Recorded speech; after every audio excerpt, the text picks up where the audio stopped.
இன்றைக்கி நம்ம class 9 NCERT chapter 7 motion லெசனில் உள்ள நம்ம வந்து எக்ஸசைஸ் சம்ஸ் வந்து பார்த்துட்டுருக்குறோம். ஆல்ரெடி நம்ம வந்து 5 கொஷின்ஸ் வந்து பார்த்தாச்சு. ஸோ 1 2 3 4 5 பார்த்தாச்சு.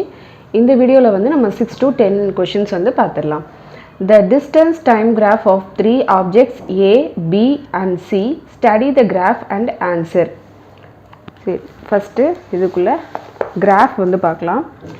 இதில் வந்து அவங்க என்ன கொடுத்துருக்காங்கன்னா which of the three is traveling the fastest, ஏயா பியா சியா அப்படின்னு வந்து கேட்டிருக்கிறாங்க.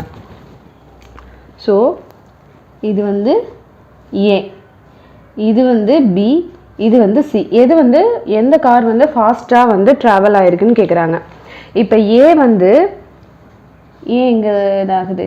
ஏ வந்து 6 to 12 கிலோமீட்டர், 6லேருந்து தான் 12 கிலோமீட்டர் 2 ஹவர்ஸில் வந்து ரீச் ஆகிருக்குது. ஸோ 1.6 இது வந்து 2. அப்போ இது வந்து ஏ வந்து 6 to 12 கிலோமீட்டர் வந்து 2 ஹவர்ஸில் ரீச் ஆகிருக்கு.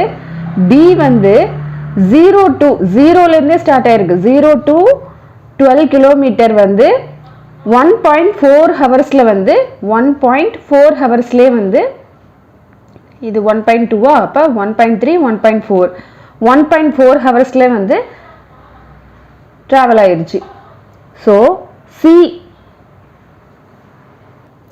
சி வந்து 2 to 12 கிலோமீட்டர் வந்து 1.6 ஹவர்ஸில் வந்து இது வந்து 1.6 ஹவர்ஸா. ஸோ 1.6 ஹவர்ஸில் வந்து ட்ராவல் ஆயிருக்கு. ஸோ பி தான் வந்து travels most distance. So A travels from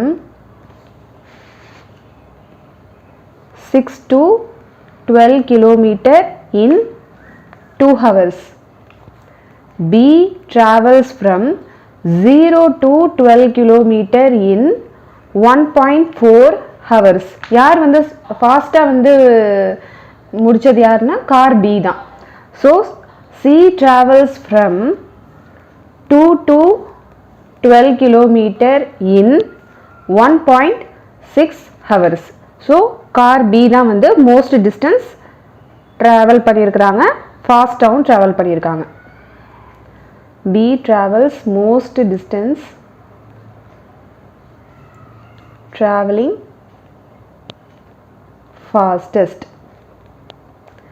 அடுத்து are all 3 ever at the same point on the road. இப்போ 3, அதாவது ஏபிசி, இந்த கார் ஏபிசி இந்த 3மே வந்து ஒரே இதில் வந்து ரீச் பண்ணியிருக்கிறா அப்படின்னு வந்து கேட்குறாங்க. இது வந்து பி, இது வந்து ஏ. ஸோ பியும் ஏவும் வந்து கிராஸ் பண்ணியிருக்குது ஒரே இதில். அதே மாதிரி ஏவும் பியும் வந்து ஒரே இதில் வந்து கிராஸ் பண்ணியிருக்குது. ஆனால் ஏபிசி அதாவது இது வந்து பி, இது வந்து சி. பியும் சியும் ஒரே இடத்துல வந்து கிராஸ் பண்ணியிருக்குது. அதே மாதிரி ஏயும் பியும் வந்து ஒரே இடத்துல வந்து கிராஸ் பண்ணியிருக்குது. ஆனால் ஏபிசி இது 3மே வந்து ஒரே இதில் வந்து கிராஸ் பண்ணலை. ஸோ பிக்கு வந்து R all 3 ever at the same point on the road? No. Next is C. How far has C traveled when B passes A? அதாவது இதில் வந்து என்ன, இதென்ன கிராஃபு. ஸோ பியும் ஏயும் பாஸ் ஆகும்போது இது பி, இது ஏ. பியும் ஏயும் பாஸ் ஆகும்போது சி வந்து இங்கே இருக்குது. சி வந்து எவ்வளோ இது வந்து கிராஸ் பண்ணியிருக்கோம் அப்படின்னு வந்து கேட்குறாங்க. ஸோ இப்போ சியோட இனிஷியல் பாயிண்ட்டை வந்து பார்க்கலாமா. சி வந்து இனிஷியல் பாயிண்ட் வந்து 0லேருந்து இனிஷியல் பாயிண்ட் வந்து இல்லை. அப்போ எங்கேருந்து ஸ்டார்ட் ஆகுது? இங்கேருந்து தான் சியோட இனிஷியல் பாயிண்ட் வந்து ஸ்டார்ட் ஆகுது.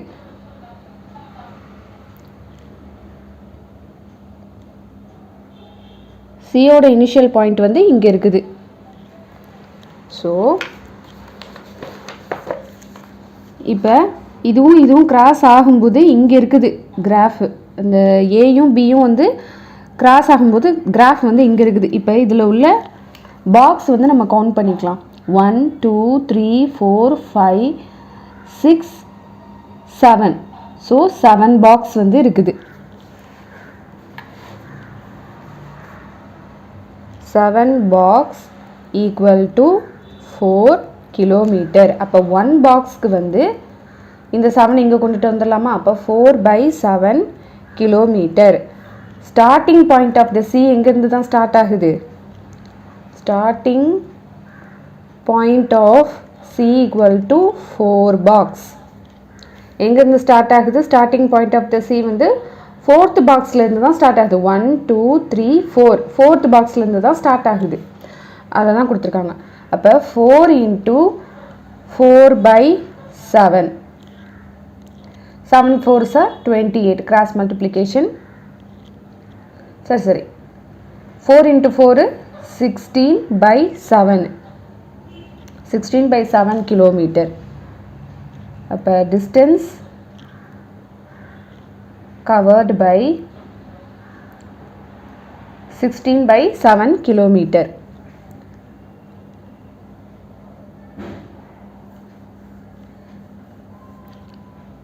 அப்போ C வந்து இது பண்ணும்போது when B passes A, Aயும் Bயும் பாஸ் ஆகும்போது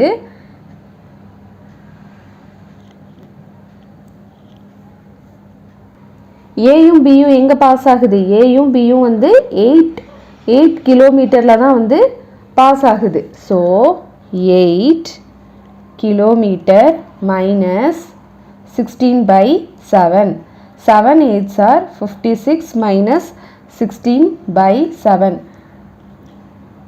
56 minus 16 வந்து 0 4. அப்போ 40/7. 7 5s are 35. 5 7 7s are 49. 1. So 7 1s are 7. So அப்போ 5.71 kilometer. Next D. How far traveled by the time it passes C? இதில் வந்து என்ன கேட்டிருக்காங்கன்னா distance traveled by B when it C passes. இது வந்து கேட்டிருக்காங்க. அப்போ C வந்து 4 கிலோமீட்டரில் தான் வந்து C வந்து ட்ராவல் ஆகுது. ஸோ D வந்து 4 கிலோமீட்டர் ப்ளஸ் 3 பாக்ஸ் டிஸ்டன்ஸ். நம்ம ஆல்ரெடி வந்து லாஸ்ட் இதுக்கு நம்ம கண்டுபிடிச்சி வச்சுருக்குறோம். இது வந்து 1 2 3 பாக்ஸ் டிஸ்டன்ஸு. ஸோ இப்போ 1 பாக்ஸ்க்கு நம்ம என்னென்னு கண்டுபிடிச்சிருக்கிறோம்? 4/7 கிலோமீட்டர். அப்போ 4 kilometre plus 3 × 4/7 kilometre. 4 kilometre plus 4 3s are 12. 12/7 kilometre. 7 4s are 28. 28 plus 12/7. அப்போ 28 ப்ளஸ் 12 வந்து 38. 40/7 kilometre. 7 40. 7 5s are 35. 5.0. 7 7s are 40. 9 1 0 1. So 5.71 kilometer. Next, 7th question. A ball is gently dropped from a height of 20 meter if its velocity increases uniformly at the rate 10 meter per second square. With what velocity it strike the ground? After what time will it strike the ground? So இதில் வந்து ஹைட்டுங்கும் போது அதோட distance travel S equal to 20 metre. இதோட velocity வந்து கொடுத்துட்டாங்க. அப்போ acceleration. So acceleration equal to 10 metre per second square. இதில் வந்து டிஸ்டன்ஸ் கொடுத்துட்டாங்க, வெலாசிட்டினா ஆக்ஸலரேஷனும் கொடுத்துட்டாங்க. இப்போ ஒரு பால் நம்ம வந்து தூக்கி போடுறோம். அப்போ இங்கே இருக்குது பால் வந்து 20 மீட்டர் வந்து இதுதான் இதோட டிஸ்டன்ஸ். எஸ்ங்கிறது டிஸ்டன்ஸு. ஓகே, இப்போ இனிஷியல் வெலாசிட்டி u என்ன 0. Initial velocity u equal to 0 meter per second. அப்போ we know இப்போ what velocity it will strike the ground ன்னா கேட்குறாங்க. அப்போ இனிஷியல் வெலாசிட்டி வந்து 0 தான். we know u தெரியும், இனிஷியல் வெலாசிட்டி தெரியும், ஆக்ஸலரேஷன் தெரியும், டிஸ்டன்ஸும் தெரியும், அதாவது எஸ். இப்போ நம்ம வந்து ஃபைனல் வெலாசிட்டி தான் நம்ம வந்து கண்டுபிடிக்கணும். Find the final velocity v தான் நம்ம வந்து கண்டுபிடிக்கணும். So third equation of motion வந்து அப்ளை பண்ணலாமா? தேர்ட் ஈக்குவேஷன் ஆஃப் மோஷன் என்ன? v square minus u square equal to 2as. v என்ன? v தான் நம்ம வந்து கண்டுபிடிக்கணும். u என்ன? 0 ஸ்கொயர். 2 இன்ட்டு ஆக்ஸலரேஷன் என்ன? 10 இன்ட்டு s வந்து 20. So v square equal to 2 into 10 20, 20 into 20 400. இப்போ இந்த ஸ்கொயர் வந்து இந்த சைடு வரும்போது ஸ்கொயர் ரூட் ஆயிரும், ரூட் 400ன்னு ஆயிரும். ஸோ வெலாசிட்டி ஃபைனல் வெலாசிட்டி வந்து ப்ளஸ் ஆர் மைனஸ் 20ன்னு ஆயிரும், 20 மீட்டர் per செகண்ட். இந்த 20 எப்படி வருதுன்னா 400ன்னு இருக்கா? So 2 into 2 4 200, 2 into 100, 2 5s are 10, 2 2s are 4, 5 5s are 25, 1. So இது ரெண்டுத்துக்கும் ஒரு 2 எடுத்துக்கலாமா? இது ரெண்டுத்துக்கும் ஒரு 2, இது ரெண்டுத்துக்கும் ஒரு 5. 5 இன்ட்டு 2 10, 10 இன்ட்டு 2 20. அப்போ plus velocity final velocity equal to plus or minus 20 metre per second.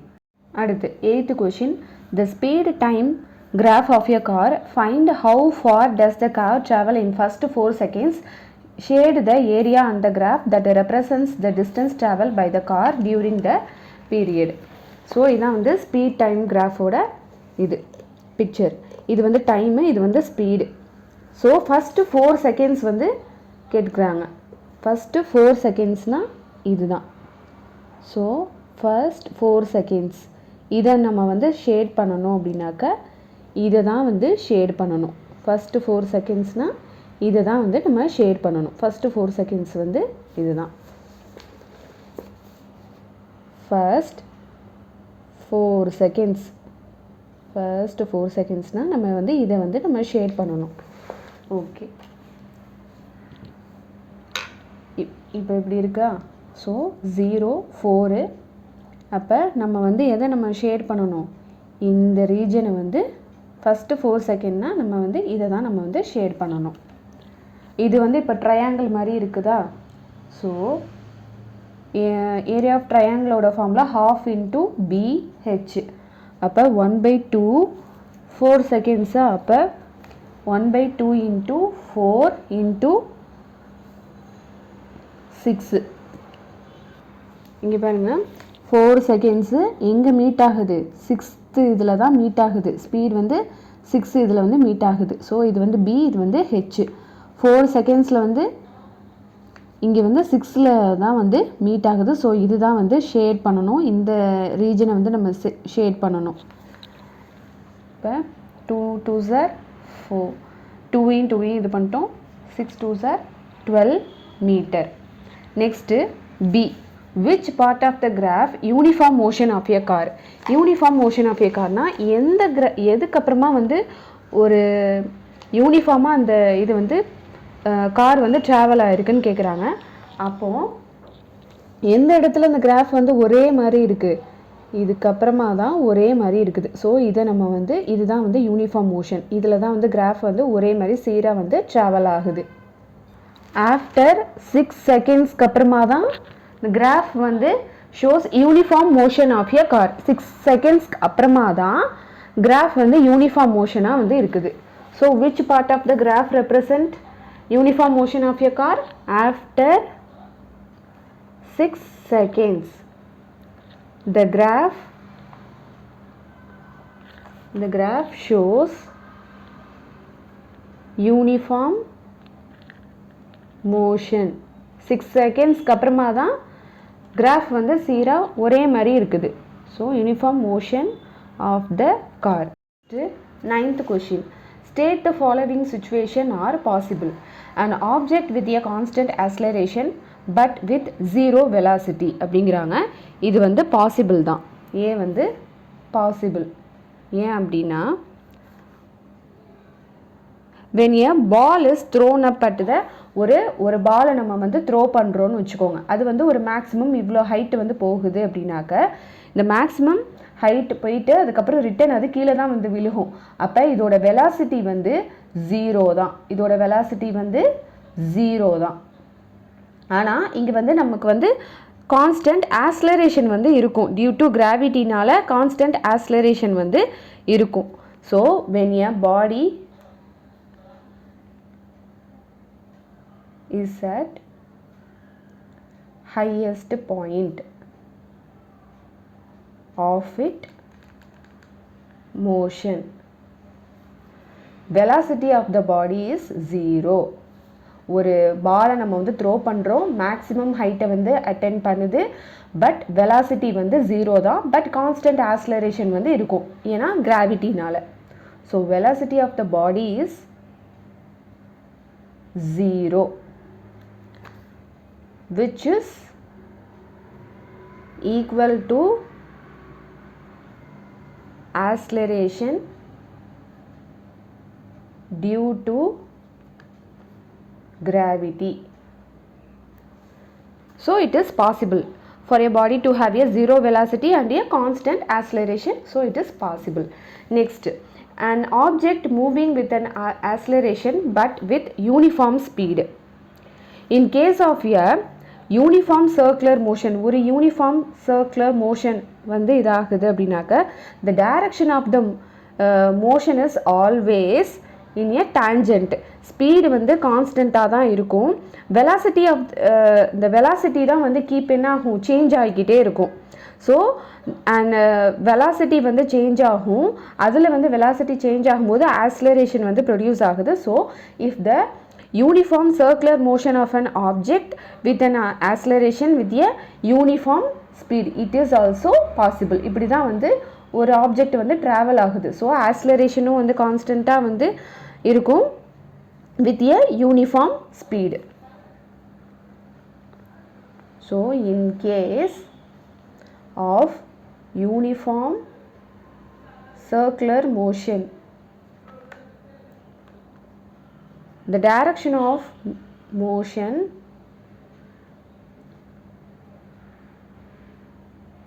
is along the tangent. The speed வந்து கான்ஸ்டண்ட்டாக வந்து மூவ் ஆகிட்டே தான் இருக்கும். Speed is move constant,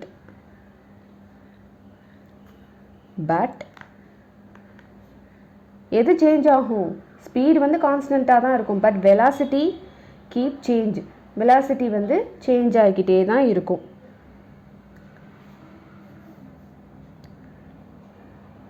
இப்போ இந்த வெலாசிட்டி வந்து சேஞ்ச் ஆகும்போது as velocity is change and acceleration is produced, and acceleration is produced. So இது வந்து பாசிபிள் தான். If an circular motion and object with the acceleration with a uniform speed, ஒரு uniform ஸ்பீடில் தான் வந்து கான்ஸ்டண்ட்டாக வந்து ட்ராவல் ஆகும். வெலாசிட்டி மட்டும்தான் வந்து கீப் சேஞ்ச் ஆகும். அப்போ ஆக்ஸலரேஷன் வந்து ப்ரொடியூஸ் ஆகும். வெலாசிட்டி வந்து இது பண்ணுறதுனால கீப் சேஞ்ச் ஆகிறதுனால அங்கே வந்து ஆக்ஸலரேஷன் இருக்கும். So it is possible. Next, C. An object moving in a certain direction with the acceleration is perpendicular direction. அதாவது இப்போ ஒரு ஆப்ஜெக்ட் ஒரு ஸ்டோனே நம்ம வந்து இப்படி த்ரோ பண்ணுறோம் அப்படின்னு வச்சுக்கோங்க, அது வந்து இந்த சைடில் தான் விழுகும். ஆனால் அதோட டைரக்ஷன் வந்து பெர்பெண்டிகுலராக வந்து இருக்கும். ஆக்ஸலரேஷன் வந்து பெர்பெண்டிகுலர் டைரக்ஷனாக தான் வந்து இருக்கும். பெர்பெண்டிகுலர் டைரக்ஷனாக தான் இருக்கும். So whenever a body is in a uniform circular motion, the direction of the body is in perpendicular-ஆக தான் இருக்கும், perpendicular direction-ல தான் இருக்கும். So the acceleration of the body is along the radius. The direction of the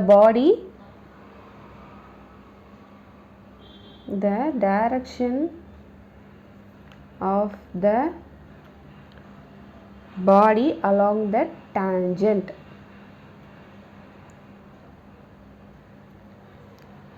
The radius is perpendicular to the tangent. Radius is perpendicular to the tangent. இப்போ ஒன்றும் இல்லை, இன்னொரு example பார்க்கலாம். ஒரு சர்க்குலர் ஒரு பாத்தில் வந்து ஒரு கார் வந்து ட்ராவல் ஆகுது. ஸோ இதில் வந்து கார் வந்து அதோட ஆப்ஜெக்ட் மூமெண்ட் வந்து இந்த சைடில் இருக்குதுன்னா, காரோட அந்த அந்த அந்த இது வந்து சர்க்குலர் ட்ராக்கில் தான் வந்து கார் வந்து மூவ் ஆகுது. அதோட ஆப்ஜெக்ட் வந்து இந்த சைடு வந்து மூவ் ஆகும்போது அதோட ஆக்ஸலரேஷன் வந்து இந்த சைடில் தான் வந்து பெர்பெண்டிகுலர் டைரக்ஷனில் தான் வந்து மூவ் ஆகும். ஸோ பெர்பெண்டிகுலர் டைரக்ஷனில் தான் வந்து மூவ் ஆகும். So object moving in a certain direction, ஒரு ஆப்ஜெக்ட் வந்து கார் வந்து சர்க்குலர் ட்ராக்கில் வந்து மூவ் ஆகும்போது அந்த ஆப்ஜெக்டோட மூமெண்ட், அந்த காரோட மூமெண்ட் வந்து இந்த டைரக்ஷனில் இருக்கும். அதோட ஆக்ஸலரேஷன் வந்து பெர்பெண்டிகுலராக தான் இருக்கும். அதை தான் சொல்கிறாங்க. So it is also possible. Next, 10th question. An artificial satellite is moving in a circular orbit of radius 42,250 km. Calculate its speed. Speed தான் வந்து கேட்குறாங்க. It takes 24 hours to revolve around the earth. அப்போ radius of the orbit வந்து என்னது? Radius என்னது? Radius of the orbit equal to 42,250 kilometre. Time வந்து என்ன?